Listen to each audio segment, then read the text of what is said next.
बिस्मिल्लाहिर्रहमानिर्रहीम। अस्सलाम वालेकुम। मैं हूं सामा जायद और आप देख रहे हैं हमारा ऑफिशियल फेसबुक और यूट्यूब चैनल।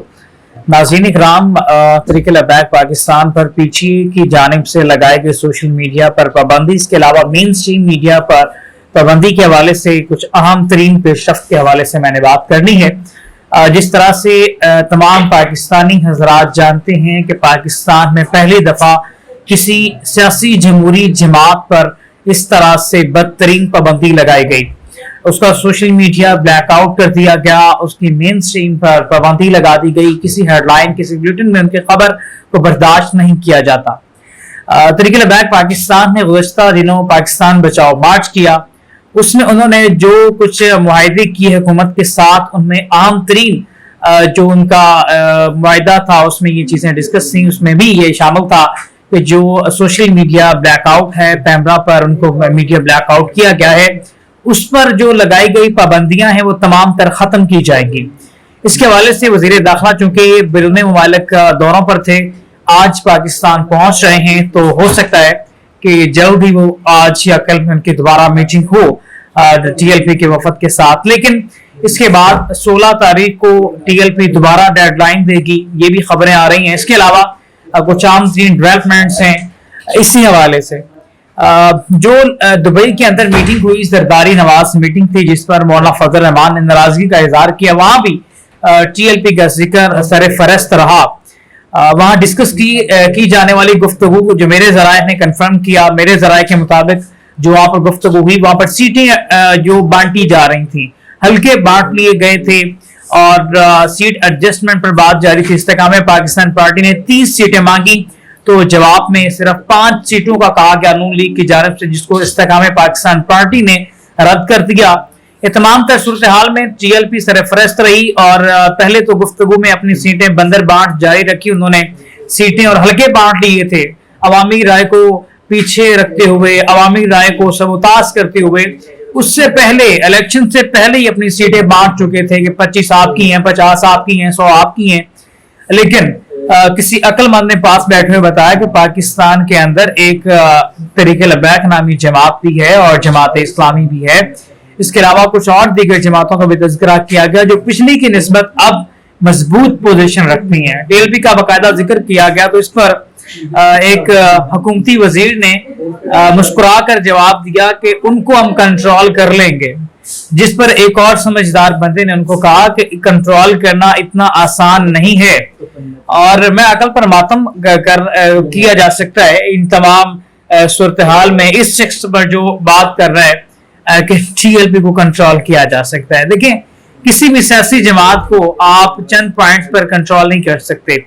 उनका बहुत बड़ा अवामी पावर का मुजाहरा पाकिस्तान बचाओ मार्च में हम देख चुके हैं।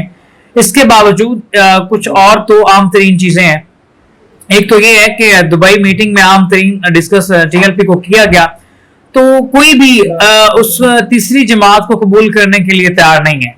जरदारी हैं, नवाज शरीफ साहब हैं, इमरान खान साहब हैं, वो नहीं चाहते कि तीसरी बड़ी पावर उठे और हमारा जो बना बनाया मैदान है उसको तबाह कर दे। ये तो आप भी जानते हैं, ये तो मैं भी जानता हूं कि तरीके इंसाफ 2018 में किस तरह से बर्दाश्त की गई। तीसरी बड़ी पावर एकदम से तब्दीली का नारा लगाया और बीच में कूदे और इलेक्शन को लेकर आगे निकल गए।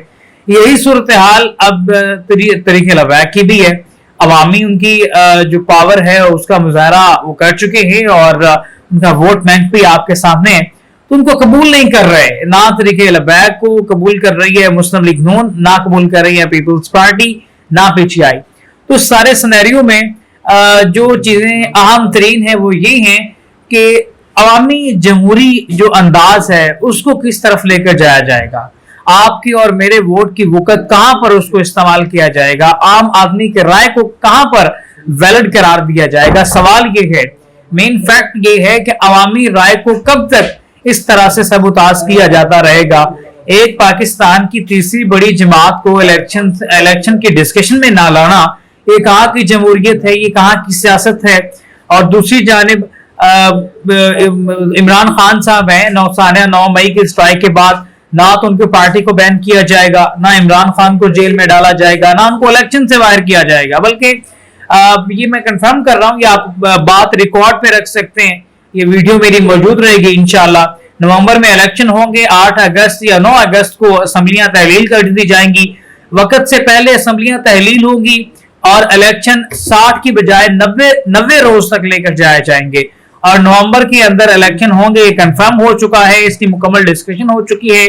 मुख्तदर हलकों ने इस हवाले से ग्रीन सिग्नल भी दे दिया है। ये मेरी खबर है, ये तज्जिया नहीं है, ये मेरी खबर है जो मैं आप तक पहुंचा रहा हूं कि नवंबर के अंदर इलेक्शन होंगे 8 या 9 अगस्त को।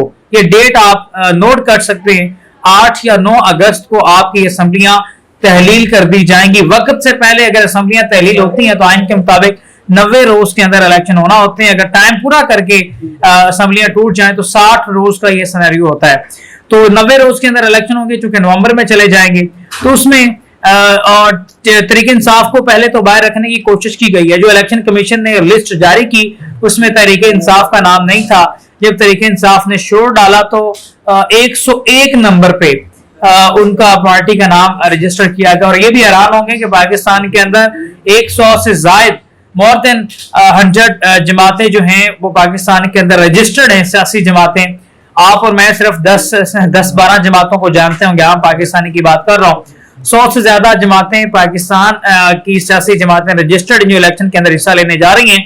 101 नंबर पे तहरीक इंसाफ को रखा गया और पाकिस्तान की एक बड़ी तादाद तहरीक इंसाफ के साथ है। इसी तरह का सलूक तहरीक लबैक के साथ किया गया है। उनको भी 50 जो रैंकिंग उसके बाद आके शामिल किया गया। तो ये जो हर धर्मी है इलेक्शन कमीशन की या हुकूमत की, इससे सियासी मंजरनामा नहीं बदला जा सकता। आप इन ओछे अटकंडों से अवामी राय को तब्दील नहीं कर सकते। और इस जो आने वाला इलेक्शन है ये पिछले तमाम इलेक्शन से हट के होगा, क्योंकि इस दफा सियासी शऊर पिछले की निस्बत कुछ ज्यादा है और आम आवाम के अंदर इलेक्शन को लेके, सियासत को लेके एक जज्बा भी है, एक शऊर भी है और वोट का इस्तेमाल, वोट का सही इस्तेमाल वो जान चुके हैं कि उनका वोट का सही इस्तेमाल किस जगह पे हो सकता है, धांधली किस जगह होती है। इस पर भी तमाम जमातें काम कर रही हैं। वकला की टीमें इलेक्शन के जो पोलिंग सेल हैं वहां पर मौजूद होंगी। सरकारी सतह पर जब तक इलेक्शन अनाउंस नहीं होगा वकला बरादरी वहां से नहीं हटेगी। और यहीं पे जो धांधली होती है, क्योंकि पिछला इलेक्शन में बराह रास्त पोलिंग स्टेशन से कवर करता रहा, मुझे पता है कि जो यहाँ पे धांधली कहाँ पे की जाती है। जब जो पोलिंग सेल का जो इंचार्ज है वो अनाउंस करता है, वोटिंग के डब्बे उस वक्त शामिल किए जाते हैं और रिकाउंटिंग में ये सारा फड्डा डाला जाता है। तो जब वकला बरादरी जो है उनकी निगरानी में तमाम सिनेरियो होगा तो ये मेरे ख्याल में तकरीबन नामुमकिन होगा। ऊपर सतह पर जिस तरह से वो मैं नहीं बयान कर सकता, वो निराला अंदाज है धांधली का, लेकिन जो मेन फैक्ट है, जो मैंने फील्ड में रहकर इस चीज पर बकायदा काम किया और पिछले इलेक्शन में जिस तरह से मेरी वीडियोस मौजूद है, जिस तरह से मैंने धांधली के तमाम सबूत आपको लाइव दिखाए थे और जिसमें मेरी गिरफ्तारी भी अमल में आई थी, वो सारा सिनेरियो टोटल उसी तरह से मौजूद है मेरे YouTube चैनल पे, आप देख सकेंगे। उस हवाले से मजीद में बात करने की उस पर काम जरूरत नहीं है। लेकिन मैं ये बात करना चाहता हूं कि जो पाकिस्तान की बड़ी जमातें हैं उनको एक खास एजेंडे के तहत इलेक्शन से बाहर रखने की तैयारी की जा रही है, जो कि तकरीबन नामुमकिन नजर आ रहा है। तो तहरीक लबैक पाकिस्तान को किसी सूरत भी कबूल नहीं किया जा रहा। तहरीक लबैक पाकिस्तान तो हर सूरत में इलेक्शन से बाहर रखने की मुकम्मल तैयारी है। और साद रिजवी और इमरान खान की दो शख्सियात ऐसी हैं जिनको मुकम्मल तौर पर कोशिश है कि कौमी असम्बली के अंदर ना पहुंचने दिया जाए। अगर दोनों शख्सियात कौमी असम्बली के अंदर पहुंचती हैं तो ये बहुत बड़ा नुकसान हो सकता है दूसरी जो सियासी जमातें हैं उनके लिए। तो ये किसी सूरत में इनको कबूल करने नहीं जा रहे। तो देखते हैं पाकिस्तान के सियासी मंजरनामे में आगे की क्या डेवलपमेंट है, क्योंकि और आखिरी बात कि अगस्त के अंदर नवाज शरीफ साहब नहीं आ रहे। जो खबरें गर्दिश कर रही हैं टोटल फेक है, उसमें कोई सदाकत नहीं है। ये मेरी खबर है, तज्जिया नहीं है। ये मैं फिर बता रहा हूं, अगस्त के अंदर नवाज शरीफ साहब वतन वापस नहीं आ रहे। नवंबर के अंदर इलेक्शन हो रहे हैं और 8 या 9 अगस्त को असम्बलियां तहलील हो जाएंगी। अब तक की ब्रेकिंग न्यूज है। इसी के साथ अपने मेजबान उसामा जाहिद को दीजिए इजाजत। अल्लाह ने के पास।